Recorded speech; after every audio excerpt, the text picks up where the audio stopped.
Buenas tardes. Gracias a los participantes por conectarse el día de hoy. Este webinar está organizado por la rama estudiantil NEI-SUDEP dedicada a la investigación en corrosión. El tema que se tratará es el estudio de la corrosión en el concreto armado a cargo del ingeniero Osby García Saldarriaga, ingeniero industrial por la Universidad de Piura. Posee un curso de especialización en corrosión y protección de materiales, realizado en la Universidad de Roma. Ha sido encargado del Laboratorio de Metalotecnia de la Universidad de Piura durante 13 años, realizando servicios de inspección, análisis y consultorías a diferentes empresas de la región. Ha sido expositor en congresos nacionales y seminarios relacionados con la corrosión y protección de materiales en la Universidad de Piura y en empresas de la región norte del Perú, como Petroperú, Savia, Colegio de Ingenieros, etc. Actualmente se desempeña como encargado de la Oficina de Calidad y Acreditación de la Facultad de Ingeniería en la Universidad de Piura. Algunas de sus consultorías fueron en el año 1993 para Petroperú, estudio complementario de ingeniería de detalle para evaluación del ataque por corrosión de las estructuras civiles en concreto armado del muelle en el terminal marítimo de Bayobar. En el año 2004, diseño de un sistema de protección catódica para las estructuras sumergidas en la represa de Poechos. Y en el año 2007, servicio de consultoría para la evaluación del sistema de protección catódica del oleoducto norperuano dentro de la zona de influencia de la represa Limón del proyecto Olmos para Petroperú. A continuación, daré paso al ingeniero Osby García. Muy buenas tardes, señores, a todos los presentes. Primero que nada, pues quisiera felicitar a la rama estudiantil NEIS de la Universidad de Piura por esta iniciativa que permite fomentar este estudio de corrosión dentro de las carreras de ingeniería. Asimismo, agradecer a esta gentil invitación para tocar el tema de corrosión en el concreto armado y poder transmitirles a ustedes algunas de mis experiencias relacionadas al tema. Como temas que vamos a tratar el día de hoy, necesitamos mencionar algunos aspectos relacionados con la durabilidad del concreto, con el ataque químico del concreto, la corrosión en sí del acero de refuerzo, evaluación e inspección y medidas de protección. Debemos que tomar en cuenta que el concreto es un material compuesto, cerámico en este caso, hecho pues de cemento con agregados finos, gruesos, pétreos. Ya de por sí esto le da una característica de un material compuesto, pero además cuando el concreto es un concreto reforzado con barras de acero, se transforma además en una estructura compuesta. Por lo tanto, el deterioro del concreto dependerá en principio de la acción del medio y de la resistencia que este y sus componentes tengan a la exposición en el medio en el que esté expuesto. El diseño de las estructuras de concreto armado normalmente siempre se ha basado en un criterio de resistencia mecánica y bueno, se han logrado estructuras que soportan bastante bien las cargas en servicio, pero también se han encontrado problemas vinculados con la exposición de las estructuras a los diferentes medios donde estas han sido construidas. Es necesario, por lo tanto, investigar las razones del porqué de este deterioro del concreto y tratar de solucionar estos problemas prácticos que es la función de todo ingeniero. Se plantean entonces varias interrogantes, ¿no? ¿Cómo evitar el deterioro del concreto? ¿Cómo lograr un concreto durable? ¿Cómo evitar costos de mantenimiento periódico en estructuras marinas o aquellas estructuras que están ubicadas en ambientes agresivos? ¿Cómo construir de pronto un puente o un viaducto que resista satisfactoriamente las condiciones agresivas? ¿Cómo eliminar la corrosión? De allí es que se deriva el interés de estudiar pues todos estos factores, ¿no? Y que están vinculados con el concreto y su entorno. Y la rama de la tecnología que estudia este aspecto es la vinculada a la durabilidad del concreto. Esta, digamos, problemática se encuentra en diferentes infraestructuras, ¿no? Vinculadas, por ejemplo, con estructuras hidráulicas, estructuras de costa, marinas, por ejemplo, túneles, plantas de tratamiento de aguas, plantas de energía y en las mismas edificaciones, digamos, ¿no? Es así que el Instituto Americano del Concreto define la durabilidad del concreto, en el caso de concretos fabricados con cementos Portland, como la habilidad para resistir la acción del intemperismo, el ataque químico, la abrasión o cualquier otro proceso o condición de servicio de las estructuras que produzca un deterioro del concreto. La durabilidad en sí no es un concepto absoluto del concreto, sino que depende del ambiente de exposición y de las condiciones de trabajo a las cuales sometemos las estructuras, ¿no? Por lo tanto, no podemos decir que existe totalmente un concreto durable para todas las condiciones, ¿no? Por sí mismo, sino que dependerá de las características físicas, químicas y mecánicas que puedan ser las más adecuadas para las circunstancias donde este concreto va a estar en servicio. En la calidad del concreto influye directamente la, digamos, calidad del concreto, ¿no?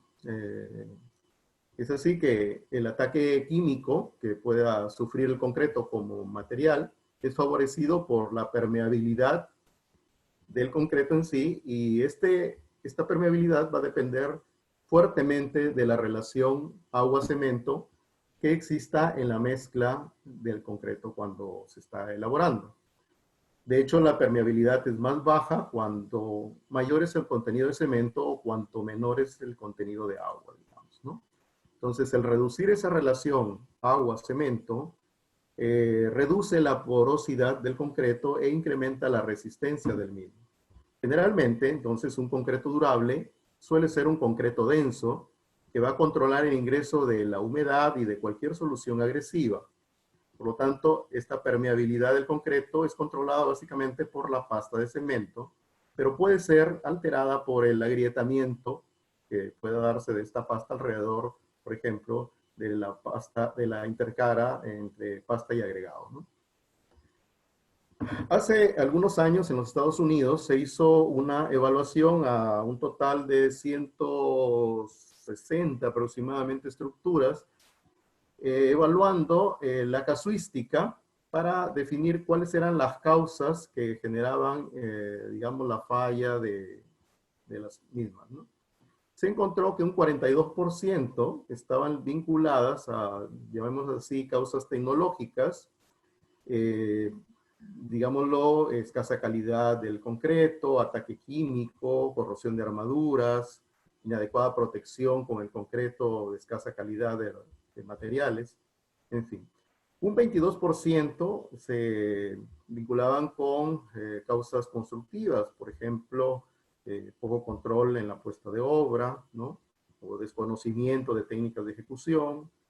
Un 12% con temas vinculados a cálculo estructural inadecuado, y así un 8% sobre cargas y otros temas ya en menores porcentajes. Pero vemos que un alto porcentaje, un 42%, por lo menos, está vinculado a la calidad del concreto.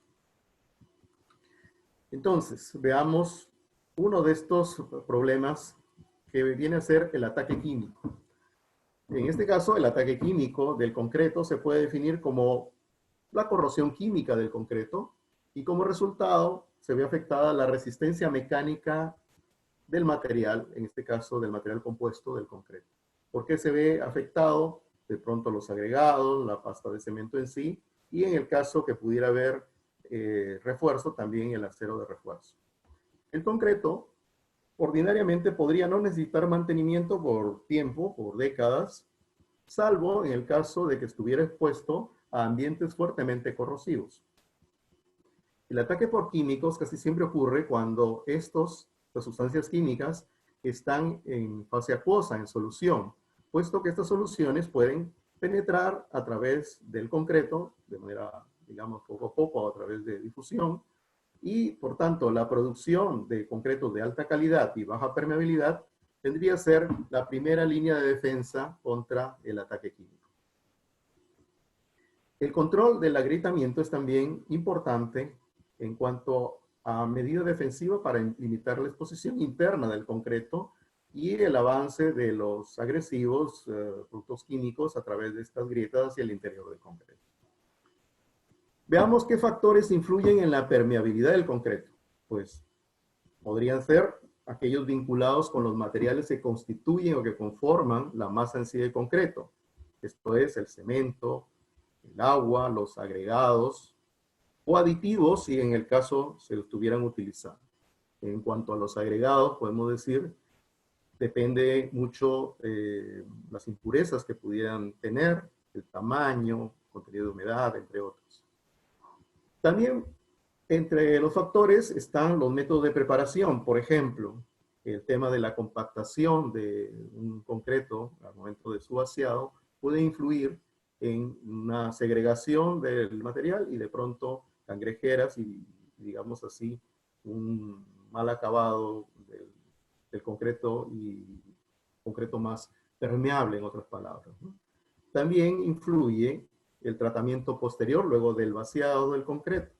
Esto es el curado, el fraguado, ¿no?, que se dé a la masa de concreto en sí. Entonces, los concretos que no son adecuadamente curados, podemos decir que son más permeables, ¿no? Asimismo, aquellos que están sometidos a un mojado y secado, ¿no? O sea, no mantienen un curado continuo. Y como habíamos mencionado, aquellos con segregación de agregados o mala consolidación también son más permeables, ¿no? Algunas veces se suele utilizar aditivos como impermeabilizadores de la masa de concreto. Los aditivos normalmente reducen esa permeabilidad del concreto de varias maneras, ¿no? Permiten, por ejemplo, el uso de una menor relación agua-cemento, hacen que el concreto se consolide fácilmente, pueden convertir productos que antes eran solubles, productos de hidratación, en productos insolubles, llenan esos poros o vacíos dentro de la matriz de la pasta de cemento, reducen la contracción, reduciendo por lo tanto el agrietamiento potencial del concreto. El grado en el cual una menor permeabilidad mejore la vida del servicio del concreto en un ambiente con químicos agresivos dependerá del tipo de químico que estuviera presente y de la concentración del mismo. Veamos algunos casos.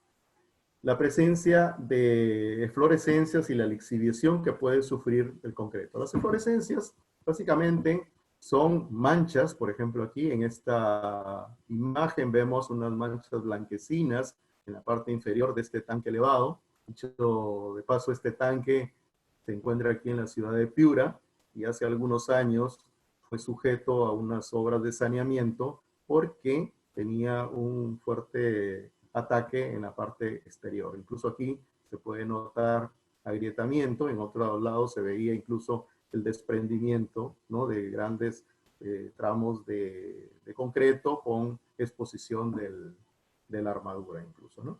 Pero estábamos hablando de las fluorescencias. Entonces son estas sales que son lixiviadas de la masa de concreto y poco a poco se van depositando en la superficie exterior luego de que se evapora la humedad, ¿no?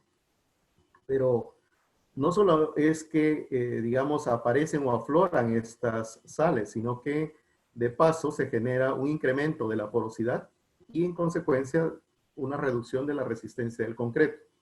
Por lo tanto, hace más vulnerable al concreto frente al ataque químico.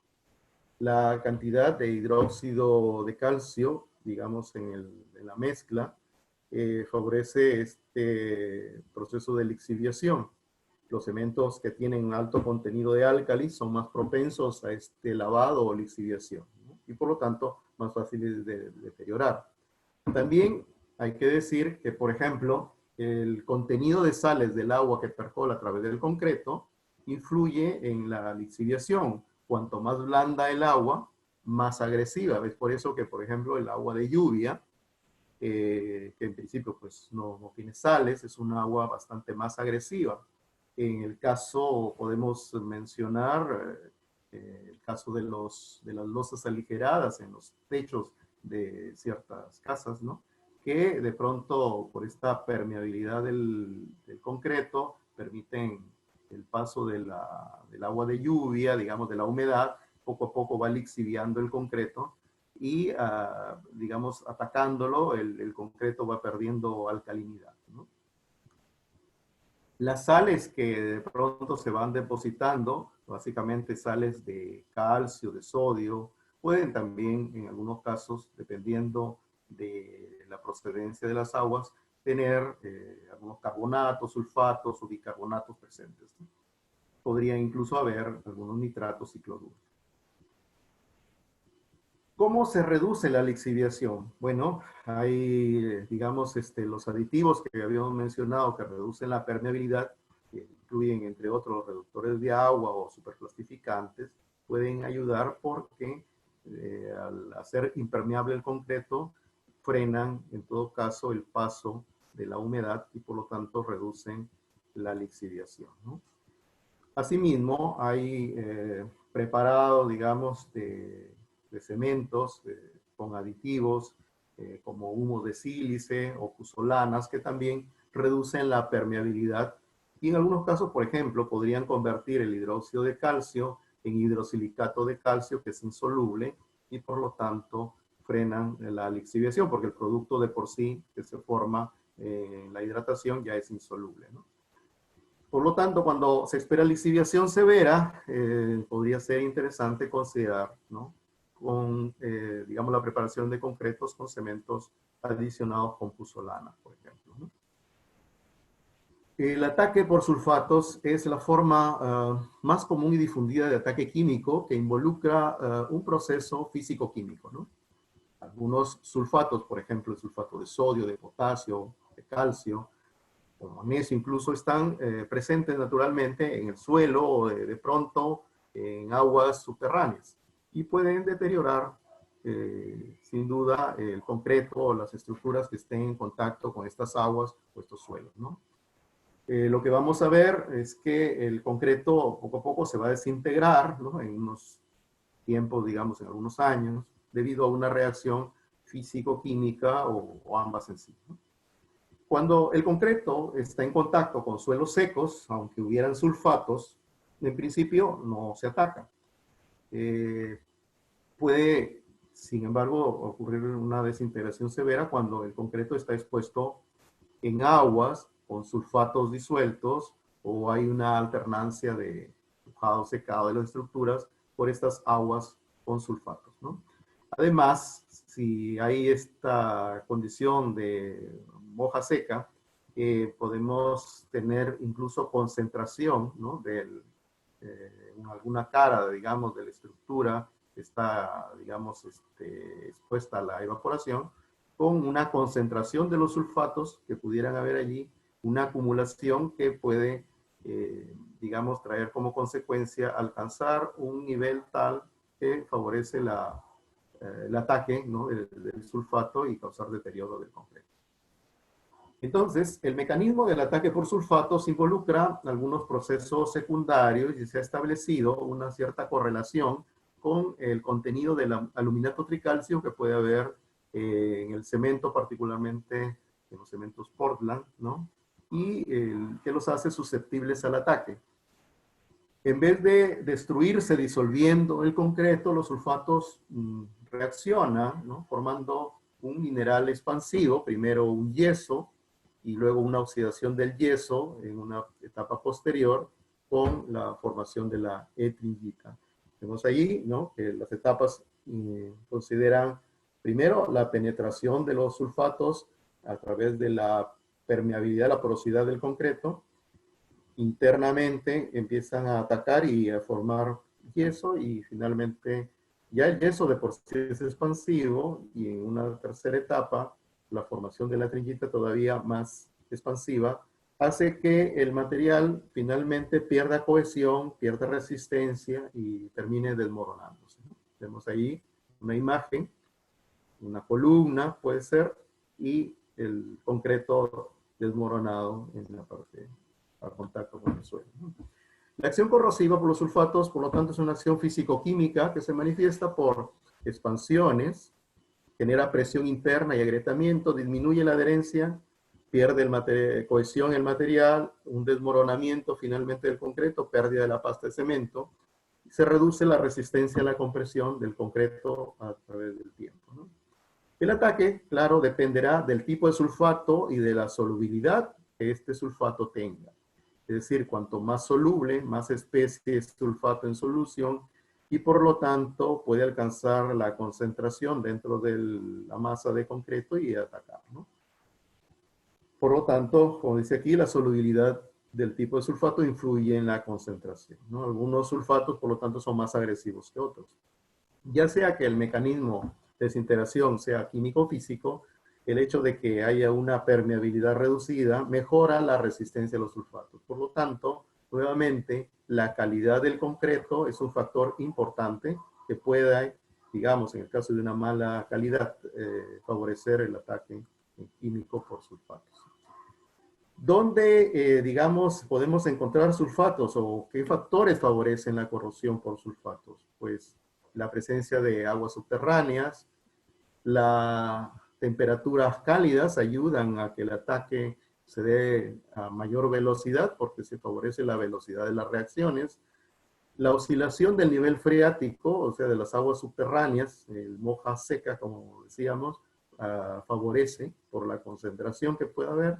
Las zonas de evaporación, es decir, por la ascensión capilar que puede haber a través de los poros del concreto, pueden generar, digamos, en algunas zonas una concentración luego de evaporarse el agua y en estas zonas se va a observar un descascaramiento del concreto y esto, en el caso de la estructura, se observa siempre sobre el nivel del suelo, ¿no? Por difusión, digamos, favorecido por bajos espesores de recubrimiento, ¿no? Las estructuras de concreto armado particularmente suelen tener unos ciertos espesores de recubrimiento, pero cuando estos espesores son escasos, entonces la difusión hacia el interior pues también aumenta, ¿no? ¿Se puede lograr un control del ataque de estos sulfatos? Sí, usando concretos de alta calidad, es decir, con una relación agua-cemento baja. Se puede aprovechar el uso de aditivos reductores de agua, ¿no? Que mejoran la resistencia a los sulfatos, relaciones agua-cemento del orden del 0,45 o menores, en el caso de exposición severa. Se puede considerar también el trabajar concretos con aditivos, digamos materiales cementicios diferentes al solo, digamos, aluminato tricálcico, en el caso de humo de sílice, otras puzolanas o escorias de alto horno, de manera de que sean más resistentes, dando, digamos, un concreto de mejor calidad, ¿no? Además, esto permite reducir la cantidad o el porcentual de aluminato tricálcico, que es el que tiende a reaccionar, ¿no?, con los sulfatos. Al haber menos tenor de aluminato tricálcico, es menos reactivo que el concreto. Existen entonces diferentes tipos de cementos, ¿no?, que pueden ser utilizados para elaborar estos concretos, ¿no?, dependiendo de la concentración que tengamos, ¿no?, en los suelos, ¿no?, en cuanto a sulfatos o en las aguas, podemos definir el uso de un cierto cemento, digamos, como recomendable, ¿no?, considerando siempre relaciones agua-cemento adecuadas, digamos, orientadas a obtener una baja permeabilidad de la masa de concreto, ¿no? Y podemos ver así que, por ejemplo, cuando digamos, la cantidad de de sulfatos en mezclas de suelos o en aguas es del orden, en el caso de suelos, 0,1 o 0,2% en peso, o en aguas del orden de 150 a 1500 ppm, podemos utilizar cementos tipo 2 Portland o puzolánicos o resistentes a salitre, ¿no?, con una relación agua-cemento adecuada, digamos, de los de 0,5, pero para cuando las concentraciones son mayores, ya tenemos que recurrir a cementos de pronto del tipo 5, puzolánicos, ¿no?, y siempre cuidando la relación agua-cemento a menores, digamos, ¿no? Ahora, mostrarles una evaluación que se hizo en la Universidad de Piura hace algunos años, del uso de selladores acrílicos aplicados sobre la superficie del concreto. Para esto se elaboraron muestras de concreto, las ven allí en una imagen, y se aplicaron diferente número de capas de este sellador acrílico o base acuosa, y se expusieron, como ven aquí, en un equipito con unas bandejas con una solución de ácido sulfúrico por una cantidad de días, evaluando cada cierto número de días y dependiendo, digamos, cada una de las muestras del número de capas aplicadas del recubrimiento para ver la pérdida de masa, ¿no? O lo que es lo mismo decir que el ataque, digamos, por el sulfato había empezado a afectar las muestras, ¿no? Vemos aquí que el sellador, en este caso, dependiendo de la cantidad de capas, genera una disminución notable, ¿no?, de la pérdida de peso, porque reduce el contacto directo del material del concreto con el reactivo, digamos, con el material o con la solución que contiene sulfatos. Vemos así que, por ejemplo, un tenor de 2 niveles, 2 capas de sellador favorecen bastante bien. 3 capas no agregaron, digamos, mayor, digamos, una mayor protección. Entonces se vio que era bueno aplicar 2 capas, ¿no?, como para, digamos, proteger al concreto del ataque por sulfatos. Ahora les muestro un caso que tuve la oportunidad de analizar o evaluar hace algunos años. Se trata de una planta de tratamiento de agua potable ubicada acá en la región. Fue construida más o menos hacia finales de los años 70. En los 80 ya estaba en operación y más o menos hacia finales de los 80, 88, 89, empezó a presentar problemas en las estructuras de concreto. Vemos allí, ¿no?, podemos ver una panorámica donde se aprecian los bordes, acá hay más detalle, ¿no?, con exposición de armadura del acero, y todos los bordes, ¿no?, atacados, ¿no?, se observa.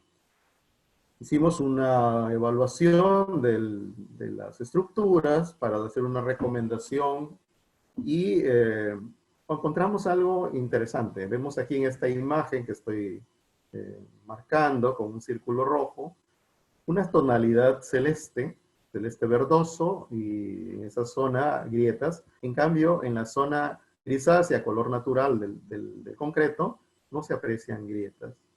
Y observábamos, ¿no?, que en general en muchas de las superficies de las estructuras afectadas se encontraba este color, digamos así, turquesa. Haciendo una investigación adicional, encontramos de que las superficies estaban enriquecidas en sulfato. Y claro, el ataque en este caso era notable, que era por sulfatos, pero ¿de dónde venía, digamos, el tenor de sulfatos? Es cierto que, digamos, al agua para el tratamiento le aplican sulfato de aluminio, pero la concentración o la cantidad era baja como para generar un ataque de este tipo. Resulta que los operadores, digamos, a cargo de la planta, para tratar de eliminar la formación de algas por la humedad sobre las superficies de concreto, le aplicaban una lechada de cal con sulfato de cobre para matar las algas. Lo que no sabían, en este caso es desconocimiento, es que el sulfato de cobre estaba también atacando al concreto, ¿no? Podemos encontrar entonces que también los terrenos pueden ser agresivos para el concreto, ¿no? Se hace una evaluación en laboratorio de muestras de terreno y se evalúan, por ejemplo, entre otros parámetros como el pH del suelo, el contenido de iones sulfato, cloruros, sulfuros, ion magnesio, ion amonio, entre otros, ¿no? Se determina también la presencia de agua subterránea. Podemos tener allí en una tabla, ¿no?, el grado de, digamos, de agresividad que puede tener las diferentes concentraciones de estas especies químicas, ¿no? Notando particularmente, ¿no?, la presencia de cloruros y sulfatos que nos van a permitir, digamos, tomar en cuenta para otros casos, ¿no? En general, las sustancias ácidas en general atacan todas las bases. El álcali, en este caso concreto, es una sustancia, un material bastante alcalino.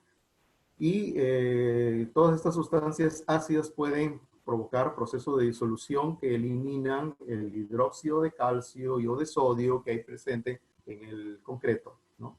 Y pueden reducir el valor del pH que pueda tener el concreto, ¿no? Afectan el pH. Cuando, por ejemplo, el ataque es por ácido sulfúrico, genera también lixiviación, ¿no?, fácilmente del concreto, digamos, estructura de concreto.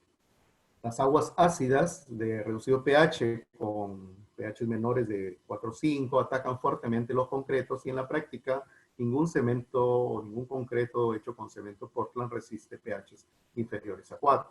Por otro lado, sustancias alcalinas o aguas alcalinas no generan mayor ataque del concreto, ¿no?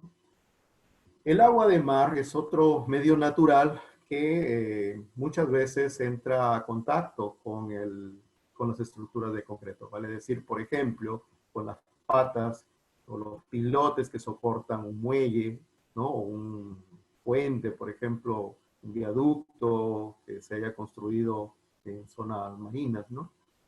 El ataque del agua de mar básicamente corresponde al ataque que puedan presentar las sustancias que están en solución, vale decir, cloruros y sulfatos, ¿no? Y por lo tanto las reacciones características en el ataque que se presenten sobre el concreto a nivel del hidróxido de sodio o de calcio y del aluminato tricalcio que pueda haber presente en el concreto. En condiciones de inmersión, es decir, bajo el nivel del agua, el ataque siempre es un ataque químico por acción de, en este caso, cloruros y sulfatos. Y tenemos condiciones de inmersión alternada, por ejemplo, en la zona de marea, ¿no? Y en las zonas de salpicadura también, ¿no?, humedecimiento y secado, ¿no?, que pueden generar fisuración en las zonas de marea, ¿no? Y en la zona, digamos, de salpicadura y de marea en sí, también la acción mecánica de las olas, ¿no?, que ayudan al deterioro, ¿no? Otros efectos también que se encuentran es la cristalización, que puede ser expansiva de algunos cristales de sales, que van a generar incluso agrietamiento y la corrosión posterior de las armaduras del concreto armado, ¿no?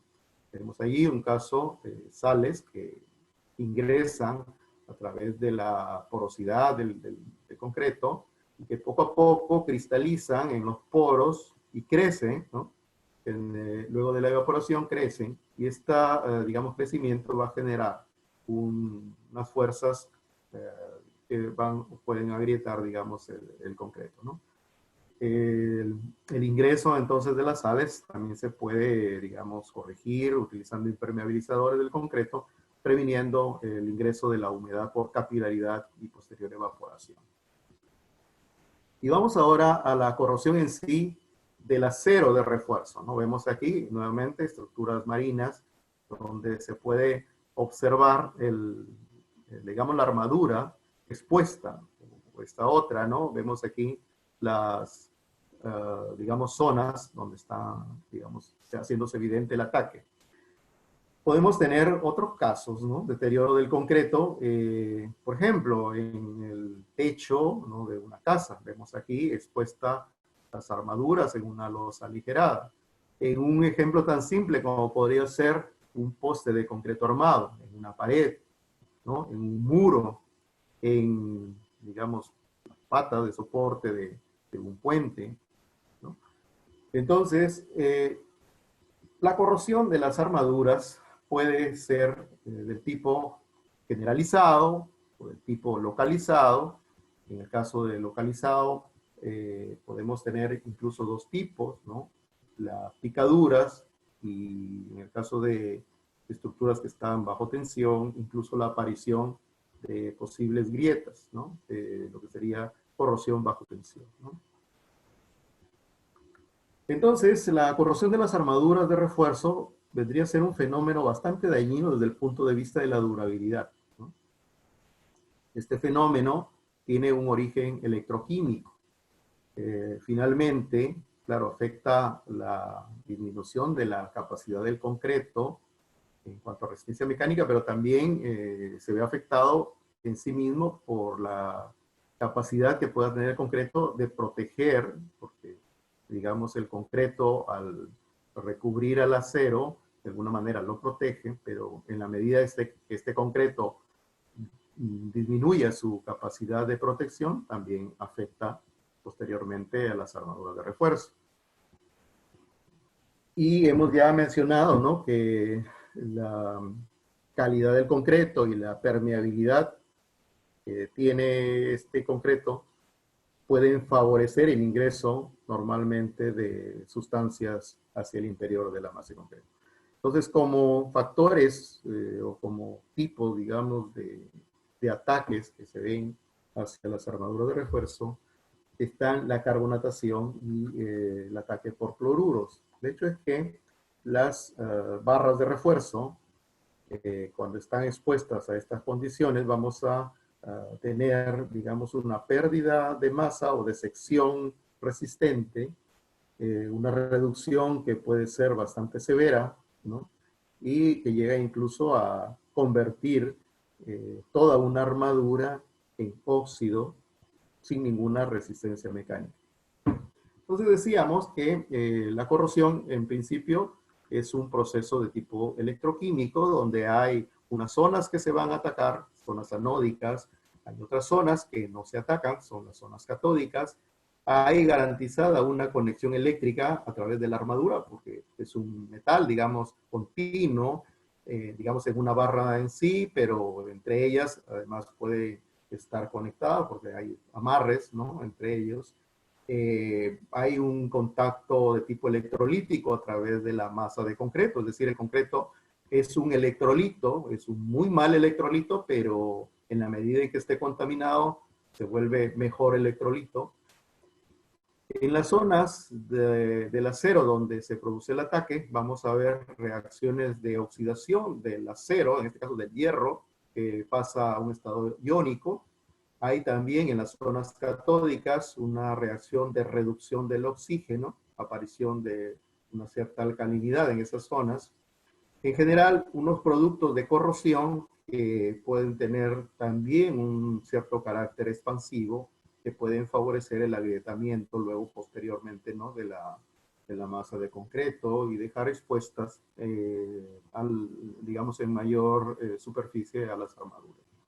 ¿Qué factores determinan esta duración de la incubación del fenómeno de corrosión? Pues, por ejemplo, en el caso de la carbonatación, la disminución del pH, factores como el espesor recubrimiento, la calidad o porosidad o los defectos que tenga el concreto, el tipo de cemento utilizado, el ambiente también, es decir, la temperatura, la humedad influyen, ¿no?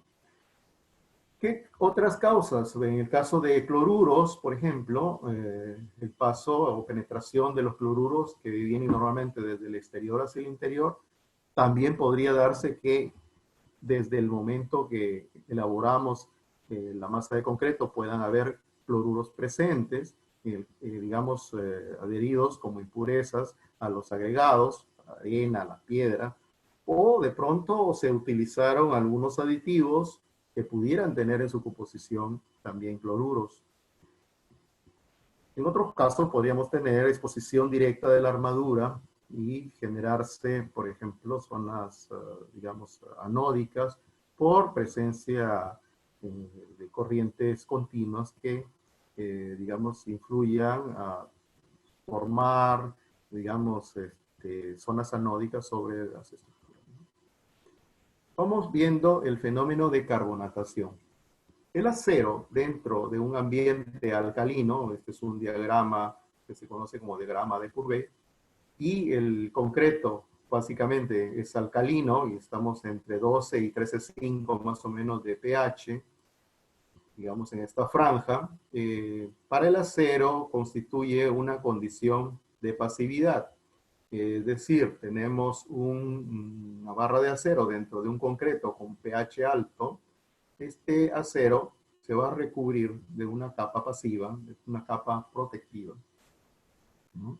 Pero puede darse, digamos, que el concreto pierda su pH, se pierda su alcalinidad, por ejemplo, por la acción del dióxido de carbono atmosférico, que al reaccionar con la humedad atmosférica se va a transformar en un ácido carbónico que poco a poco va a ir permeando, es decir, por difusión hacia el interior de la masa de concreto y poco a poco convirtiendo ese hidróxido de calcio que le da la compacidad y la alcalinidad al concreto, lo va transformando en un carbonato, ¿no? Un carbonato de calcio, y en consecuencia hace que la alcalinidad del concreto vaya disminuyendo.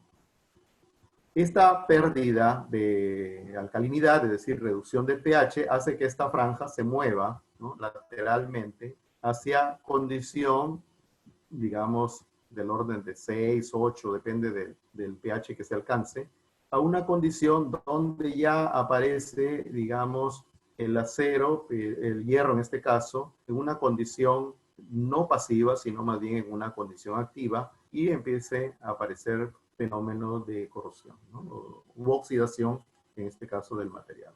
El material, el acero, cuando está expuesto en un ambiente alcalino, vemos que tiene un comportamiento, esta es una curva de polarización, que se obtiene por un ensayo electroquímico. Vemos que inicialmente hay una corriente creciente hasta un máximo, un pico, y luego esta decae. Este comportamiento de decaimiento de esta corriente es un signo, una señal de que se forma una película protectiva. Pero esta película protectiva puede haberse afectada, como digo, cuando se reduce el pH del concreto y entonces ya no se forma esta capa de pasivación, sino que simplemente el material tiende a corroerse en continuidad, ¿no? Hemos dicho que el CO2 viene del ambiente y poco a poco difunde a través de los poros que tiene el concreto y va a ir reaccionando con el CO2 y la humedad y formando carbonato de calcio. La humedad es un factor importante, es decir, en la medida de que haya humedad, se da la reacción CO2-agua para formar ácido carbónico. Cuando no hay agua, no hay formación de ácido carbónico, por lo tanto, la carbonatación del concreto se reduce, ¿no? En cambio, para valores, por ejemplo, de entre 50 u 80 de humedad relativa, porcentualmente, tenemos los máximos velocidades de carbonatación, ¿no? Vemos también que la calidad del concreto nuevamente influye, es decir, para concretos densos, poca permeabilidad, digamos, el paso del CO2 es más lento, entonces el espesor, la capa de avance de la carbonatación es más reducida. En cambio, cuando el concreto es más permeable, más poroso, digamos, el espesor de carbonatación en el tiempo es mucho más rápido, ¿no? La velocidad es mucho mayor. Vemos también que cuando tenemos saturación de agua en el concreto, la velocidad de carbonatación también se reduce.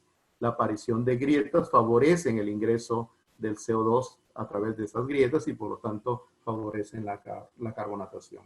Hay también unos procesos, unos procedimientos, digamos, para tratar de recuperar la alcalinidad del concreto.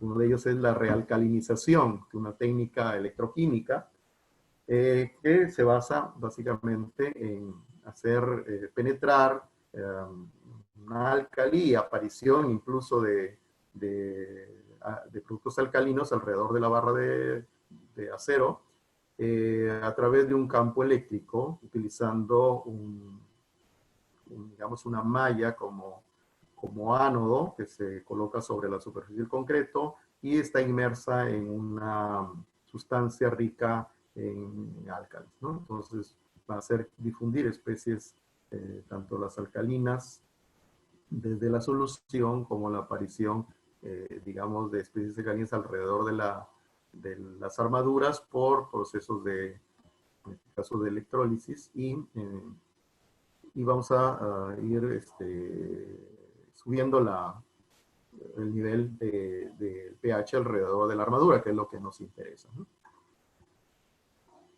Finalmente, ¿no? Cuando el concreto, en este caso, se carbonata, vamos a tener corrosión, decíamos, de las armaduras, y podemos ver que, en efecto, el espesor del recubrimiento influye mucho, ¿no? Vemos aquí espesores de recubrimiento mínimos, casi casi el acero está a flor de piel, podríamos decir, ¿no?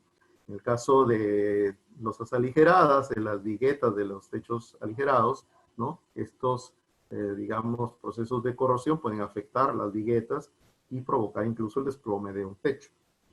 Es así que se recomiendan ciertos espesores, ¿no?, de recubrimiento según normas de construcción.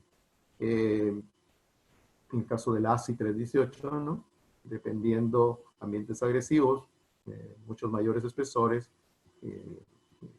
para resistir, digamos, en este caso la carbonatación o el ataque del concreto, ¿no? Podemos también evaluar, ¿no?, si un concreto está carbonatado. Una prueba bastante sencilla: se toma una muestra del concreto, por ejemplo, se extrae un testigo o un cortador de diamante y sobre él se esparce una solución alcohólica de fenolftaleína. La fenolftaleína, como indicador ácido-base, va a reaccionar donde encuentra, digamos, una solución acuosa con pHs altos, y vemos el color luego rojizo, grosella, y en la superficie del material, dependiendo de la zona que se ha ido carbonatando, este pH ha reducido, por lo tanto la fenolftaleína no marca color, entonces esa zona sin color es el indicador del espesor carbonatado, ¿no? Vemos aquí también otra muestra que se ha tomado y se le ha aplicado el reactivo. Normalmente, digamos, para atacar la carbonatación, ¿no?, se puede pensar en el hacer uso de recubrimientos anticarbonatación para frenar el avance desde el exterior hacia el interior del dióxido de carbono. Estos recubrimientos deben ser respirables y capaces de puentear posibles grietas que pudieran haber en el recubrimiento. Los cloruros también son otra especie química que afecta finalmente las armaduras y, como decíamos, normalmente vienen desde el exterior, rara vez podrían estar ya en la masa, digamos, del concreto, desde la elaboración, pero el hecho es que estos cloruros van a reaccionar con el hierro, produciendo, digamos, una sustancia que es el cloruro de hierro, que de por sí ya es un producto con características ácidas, y sigue reaccionando formando unos productos de corrosión sobre las zonas, digamos, anódicas, ¿no? Tenemos aquí un esquema, digamos, donde los cloruros vienen desde el exterior, van entrando y pueden, digamos, generar zonas anódicas en zonas puntuales de concentración de cloruros, donde se va a producir esta reacción, ¿no?, de solubilidad, de disolución del hierro, que lo pasa, digamos, a condición de solución, y va disolviendo, ¿no?, formando picaduras en la superficie, va disolviendo el hierro, ¿no? El hecho es que también la concentración, digamos, mayor de cloruros en una zona respecto a otra, también genera condiciones disímiles, digamos, en la estructura. Me refiero en este caso en la armadura de acero. Por lo tanto, pueden generar zonas con diferentes niveles de potencial. Más adelante vamos a hablar sobre los potenciales. Y generar, por lo tanto, una macrocelda que de alguna manera también favorece la corrosión de las zonas más contaminadas, ¿no?, que tienen potenciales, en este caso, como vemos aquí, más negativos. Entonces decíamos que los cloruros pueden estar ya dentro o desde que se hace, digamos, la masa, porque pueden haber venido como contaminantes de los agregados o con los aditivos, pero también puede ser que entren, ¿no?, desde el exterior a través de los poros, en solución siempre, ¿no? Y también de los suelos, ¿no? Porque puede ser que el suelo o las aguas, ¿no?, subterráneas tengan disueltos cloruros y entran a contacto con el concreto y poco a poco a través de los poros van ingresando, ¿no?, estos contaminantes. Por lo tanto, para que haya ingreso, es necesario que el concreto sea permeable, ¿no? Si nosotros conseguimos hacer, por lo tanto, un concreto de calidad poco permeable, vamos a hacer también un concreto que sea resistente a los cloruros, ¿no? Por lo tanto, ambientes agresivos con cloruros deben especificar recubrimientos mayores también para generar una capa barrera mayor para que, digamos, los cloruros demoren en llegar hacia el interior del concreto y no alcancen, ¿no?, las barras de acero, ¿no?, asegurando también que sean concretos de baja permeabilidad. Hemos entonces visto que los cloruros van ingresando y pueden alcanzar una cierta concentración. Entonces, dependiendo de la humedad y por lo tanto de la cantidad de cloruros disueltos en la masa de concreto, habrá un mayor o menor riesgo de corrosión. Es decir, cuando hay poca humedad, es decir, escasa humedad, concretos secos, los cloruros no atacan, a pesar de que estén dentro de la masa de concreto. Pero es difícil, digamos, en algunas condiciones, tener asegurado que el concreto se mantiene totalmente seco. Y lo más seguro es que siempre haya un cierto tenor de humedad, sobre todo, por ejemplo, en estructuras marinas, debido a la brisa, siempre hay un nivel de humedad en las estructuras de concreto y por lo tanto podemos tener condiciones de alto riesgo, ¿no?, de la acción, en este caso del ataque por cloruros, hacia las armaduras de acero. Sin embargo, también hay condiciones a veces donde podemos tener escaso nivel de oxígeno. Esto se ve, por ejemplo, en el caso de estructuras que están a inmersión, por ejemplo, en el agua de mar. En las zonas a inmersión hay un escaso tenor de oxígeno y por lo tanto la velocidad de ataque de los cloruros del acero también se reduce. Entonces vemos que el tenor o cantidad o contenido crítico de cloruros es necesario, digamos, de verificar, ¿no? ¿Por qué? Porque estos cloruros normalmente, decíamos, van a ingresar, pero ¿qué hacen los cloruros? Van a romper esa capa de pasivación que se había formado sobre el acero que está en contacto con, digamos, el medio alcalino, como es el concreto, rompen esa capa de pasivación e incluso la eliminan, ¿no? Vemos aquí unas pruebas con una cantidad cada vez más creciente de cloruros y vemos cómo esa zona de pasivación que se forma, que decíamos esta zona plana, cada vez va siendo menor, reduciéndose, incluso tiende a desaparecer.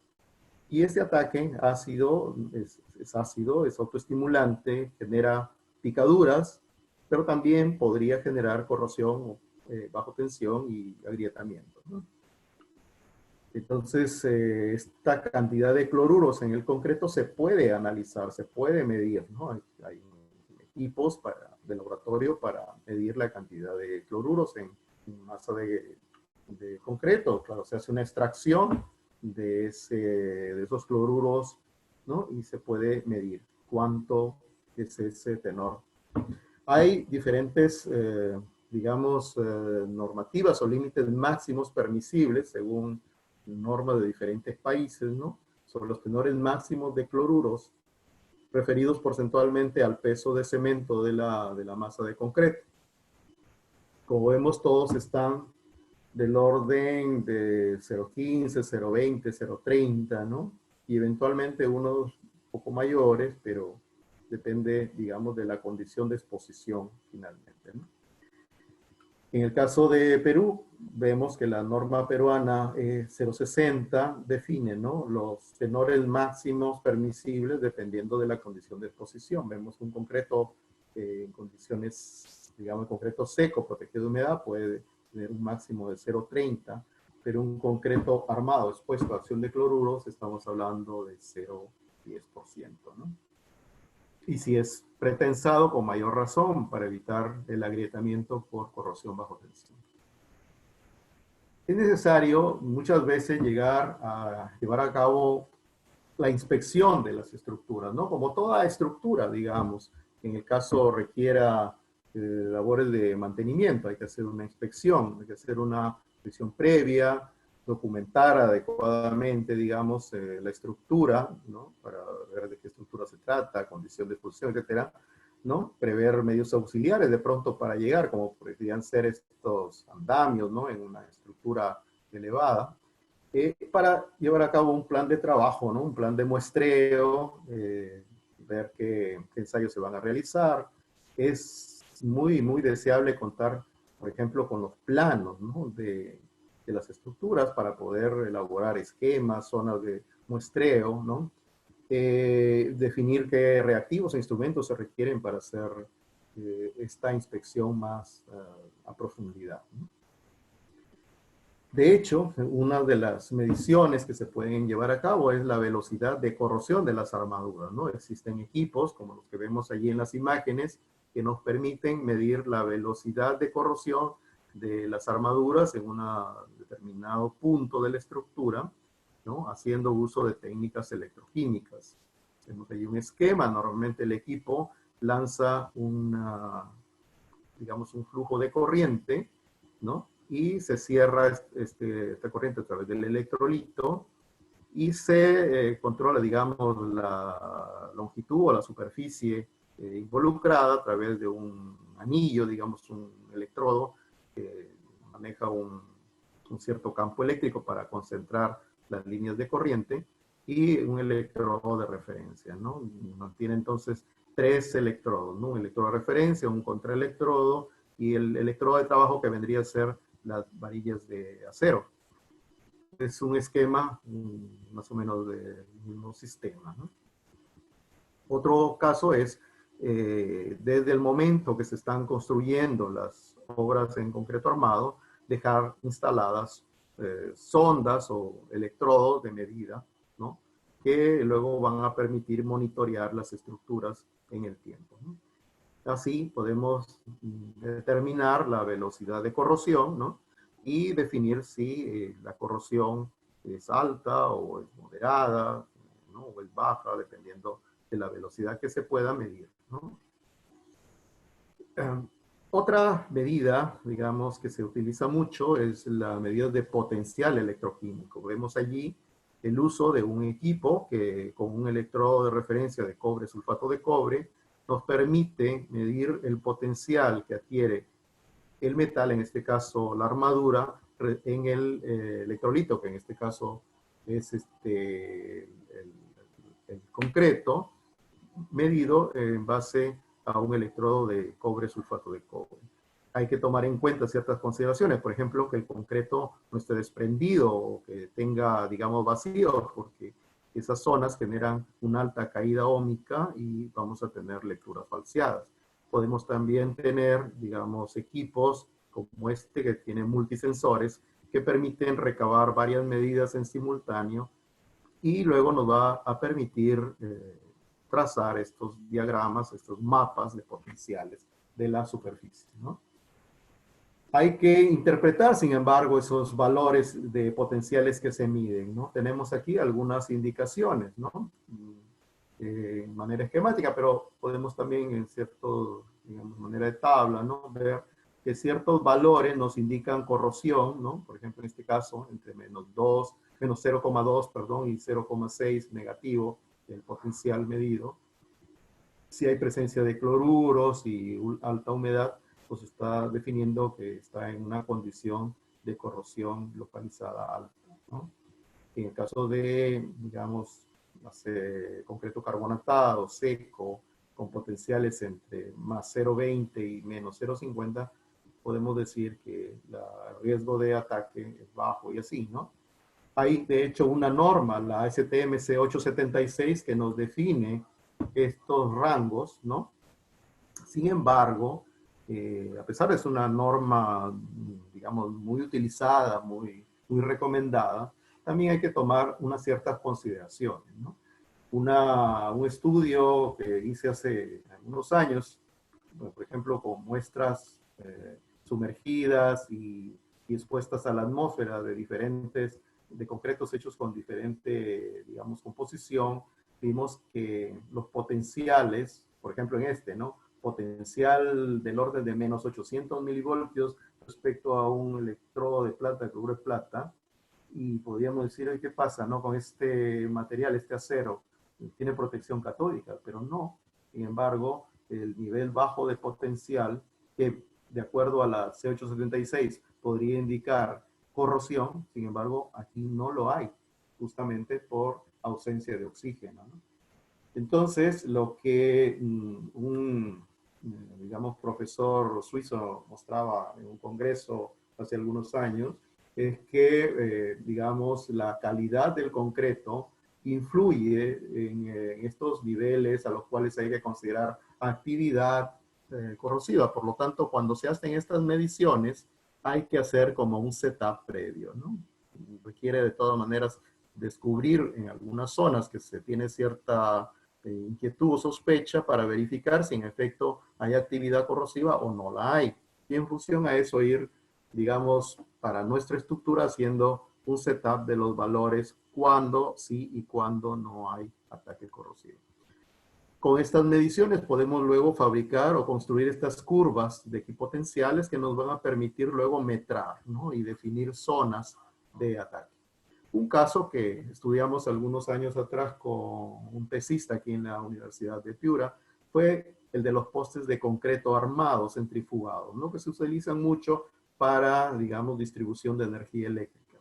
Estos postes, vemos según la norma técnica peruana 339027, que el diseño se basa básicamente, nuevamente, en resistencia mecánica. Pero si uno mira la norma, no hay ninguna recomendación de protección del acero y del concreto cuando digamos, se pone en servicio, es decir, cuando se enclava en el suelo con el tipo de suelo que pueda ser, ¿no? El que está en la zona.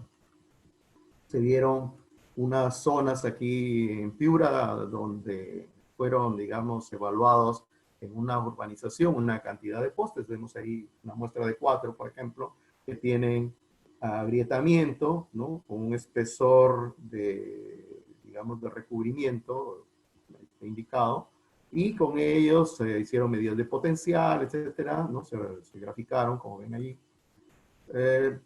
Se hicieron muestras de suelo para ver el grado de agresividad, se pudo determinar, ¿no? Que los tenores, tanto de sulfatos en el suelo, pues era entre moderado, débil, dependiendo, ¿no? Pero la concentración que se da por las condiciones de humedecimiento y luego secado, por ejemplo, en zonas cercanas a jardines, etcétera, puede generar luego posteriormente un deterioro, ¿no? Vemos ahí el análisis de cloruros y de sulfatos en las muestras de concreto extraídas de estos postes, niveles que definitivamente generan ataque, ¿no? Del concreto y del acero posteriormente, ¿no? Muy bien. Vemos ahora otro caso que me tocó, digamos, evaluar hace algunos años. Esta es una presa, la presa Poechos, ubicado en el río Chira, ¿no? Vemos allí la ubicación. Es un dique construido en roca, ¿no? Y tiene una salida de fondo, ¿no? Es una tubería de 4 metros de diámetro que está recubierta con una capa de concreto armado, 2 niveles de acero, y dentro de una bóveda, de un túnel, digamos, ¿no? Que, digamos, permite el acceso hacia el interior y hacia la parte, digamos, de concreto que recubre la tubería, ¿no? Vemos allí unas imágenes, observamos el lomo de la tubería, vemos humedecimiento de este recubrimiento de concreto, incluso vemos zonas donde el concreto está bastante deteriorado, incluso la armadura, ¿no? Se ve expuesta y una ampliación, vemos allí como incluso ha perdido, ¿no? Sección. Vale decir que habían zonas con armaduras de, digamos, cerca de 1 pulgada que habían llegado a un diámetro, digamos, equivalente de alrededor de media pulgada, ¿no?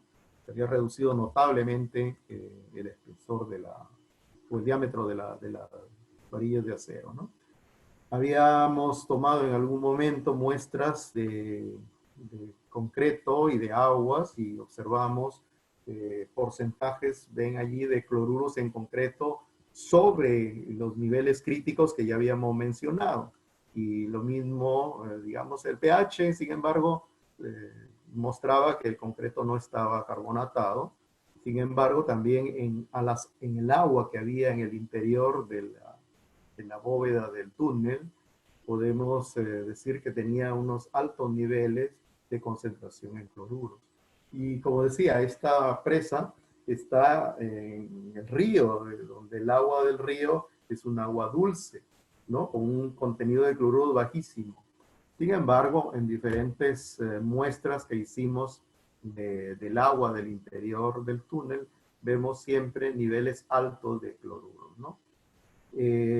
Esto que nos, digamos, indicó, ¿no? De que esta alta concentración de cloruros venía del lavado, ¿no? Del suelo que estaba sobre la bóveda del túnel eh, por el agua que se filtra del dique, ¿no? De la presa.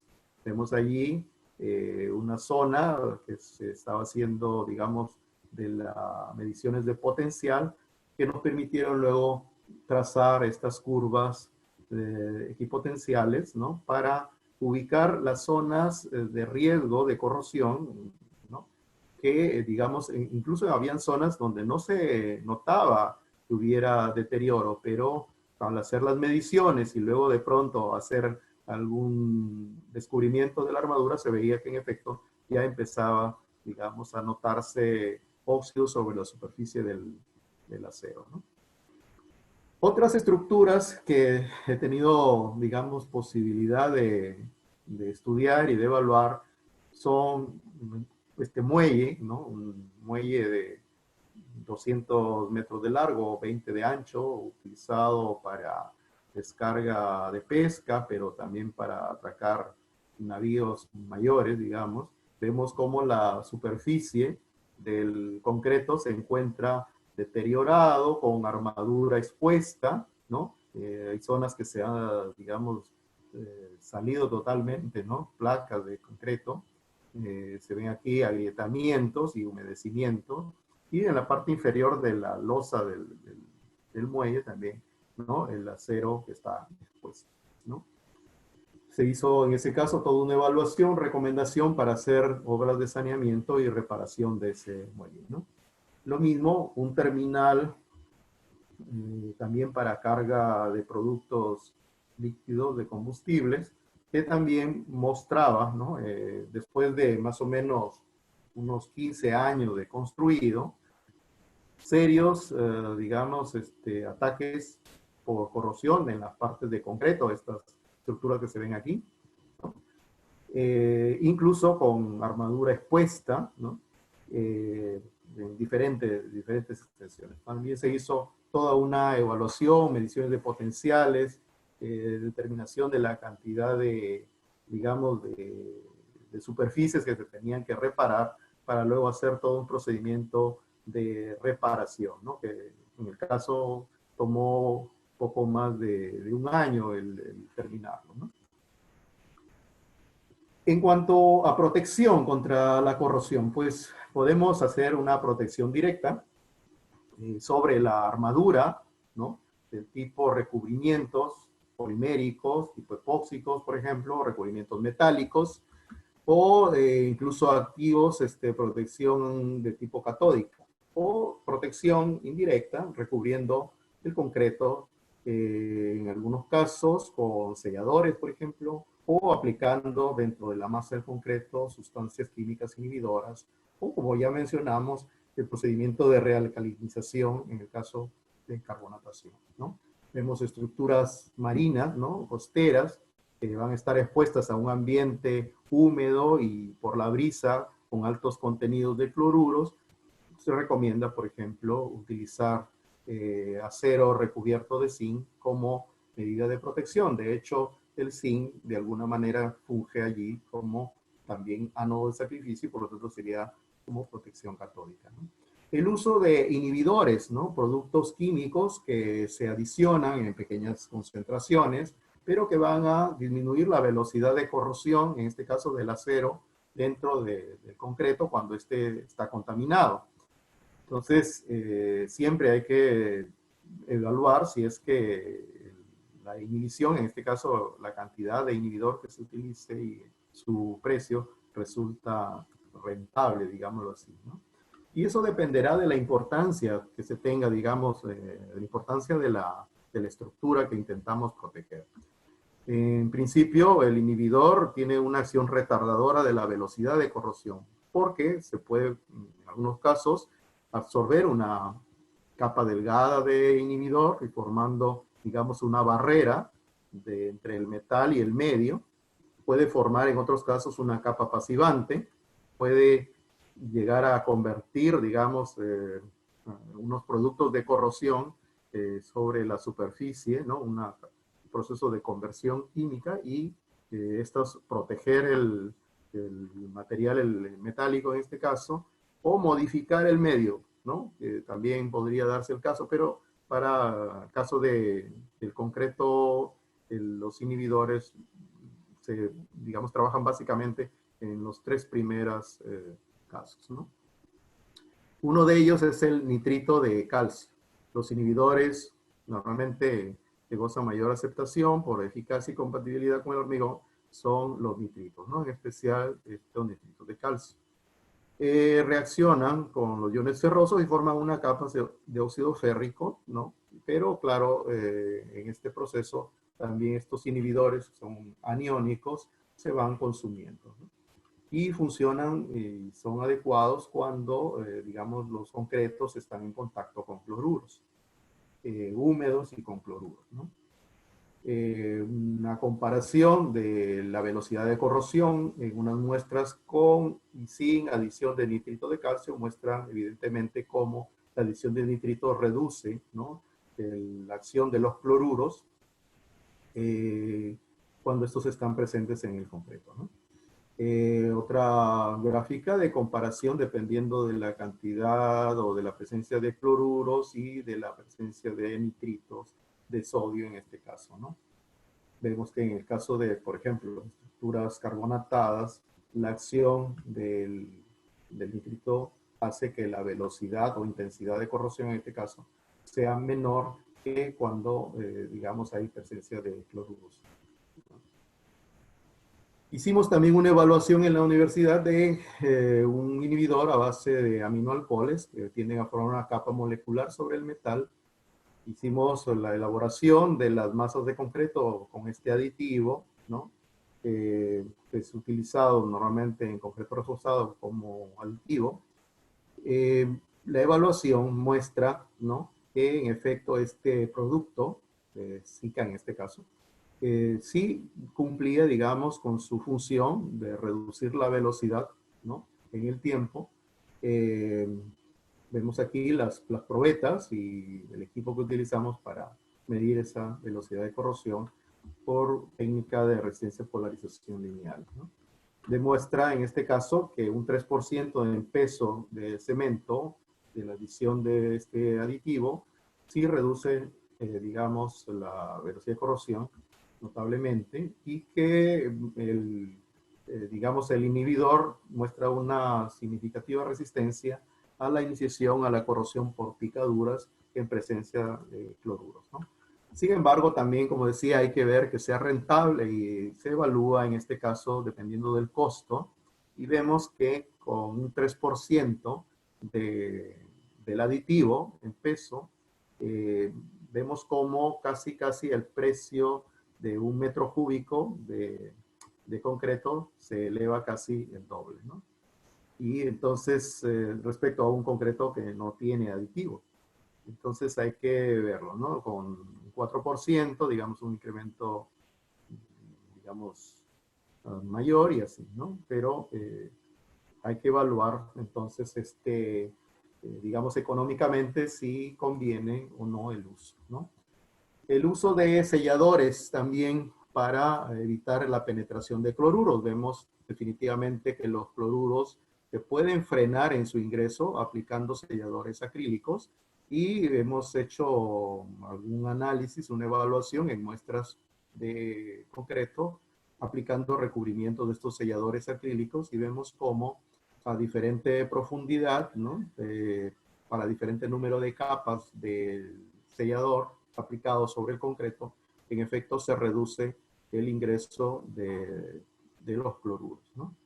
Vemos entonces que los selladores también cumplen su función de protección, en este caso aplicado sobre el concreto. Otro tipo de recubrimientos, el caso de chaquetas que se pueden aplicar, por ejemplo, en el caso de pilotes, ¿no? Patas de muelles, digamos que estuvieron deteriorados, se retira la parte, digamos, de concreto suelto, deteriorado, se aplica una chaqueta que suelen ser de plásticos reforzados con fibra de vidrio, y dentro, digamos, en la interfaz entre el concreto y la chaqueta, se llena de nuevo concreto, digamos, nuevo cemento, una mezcla para, digamos, darle la continuidad a la estructura, ¿no? Podemos también hacer recurso de protección catódica, ¿no? También como medida de protección, ¿no?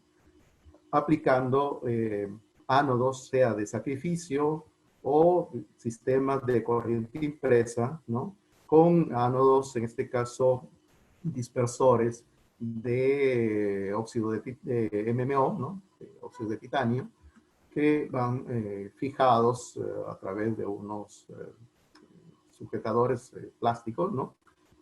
Pero no a contacto con la armadura en este caso, ¿no? En el caso de los ánodos de sacrificio, sí, ellos van directamente conectados a las armaduras, de manera de que en este caso de los de sacrificio, en el tiempo se van consumiendo, ¿no? En el de protección por corriente impresa requiere la instalación de una fuente de tensión continua que va a proveer de fuerza electromotriz en este sistema para la protección de la armadura. Podemos ver aquí cómo se aplican los ánodos, digamos, de sacrificio, que en este caso son de zinc, sobre las armaduras para dar protección a una estructura marina. También en las paredes pueden ser aleaciones base de zinc, y tienen que asegurar que digamos, el entorno de los ánodos mantenga la humedad para evitar que se pasiven, ¿no? También decíamos que la protección catódica podría requerir el uso de chaquetas. Y estas chaquetas, dentro, no solo ponemos nuevo concreto, sino que podemos poner allí las mallas de protección, perdón, ánodos, en este caso de protección por corriente impresa, o bien barras digamos, de ánodos de sacrificio que van inmersos dentro de la chaqueta, y así todo queda forrando las armaduras, ¿no? O la estructura para protegerla, ¿no? Y vemos aquí una relación de estándares, ¿no? De NACE que pueden ser, digamos, recomendados para su estudio, están vinculados al tema de la corrosión en el concreto armado. Muchos de estos estándares de NACE recogen recomendaciones, ¿no? De otras instituciones como el ACI, por ejemplo, o el SSPC, para, digamos, tomarlas en consideración como estándares recomendados, ¿no? Y bueno, esa ha sido la exposición para todos ustedes. Mi nombre, Osby García, me pueden ubicar en la Universidad de Piura, tengo allí mi correo, en caso de que a alguno le interese de pronto profundizar algún tema. Muchas gracias. Quedo ahora